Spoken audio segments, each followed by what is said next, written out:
For Hoffmann and co-CEO Mark Maurer, building On's business will be a mix of science and art. The two principals meet in On's growing portfolio of retail stores across the US, Europe, and Asia. Stores are magical. So much of the storytelling, sure, is commercials or being targeted by your social media account. But the best way to tell that story is to show that product in an environment that you control. Flagships have to be thought of not just as stores, but also as marketing vehicles. So you have to think about what it does in terms of new customer acquisition, what it does in terms of the halo that we often see when a flagship opens in a market. All of a sudden, the e-commerce business gets a big lift.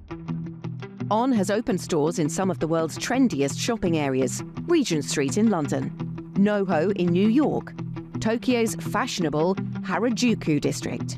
Martin Hoffmann showed me around the store located below On's global headquarters in Zurich. It's super important for us that the store really screams the premiumness of the brand. And so the brand stands for performance and design, and this should be reflected in the store as well. And then we want to connect to the local communities as well. So many of our stores have space in there where you can actually meet for a run. Each outlet also offers opportunities for consumers to learn about On's history and its constantly evolving technology. In a traditional running shoe, you only have the material that you can play with. You can make the foam softer, you can make the foam harder. And we came up with a technology where you also have an engineering part in it, so a real technology part. The idea is always the same. So you have a soft landing and a firm push-off. So the soft landing is generated by the elements collapsing when you land, and then they become firm, and so you have this nice push-off when you basically need the speed. Alongside technology that boosts performance, there's innovation that advances sustainability. Cyclone, On's circular product subscription program, centers on recyclable shoes and apparel made from castor beans and castor oil. Out of the castor bean, we generate an oil, and out of the oil, we basically generate pellets.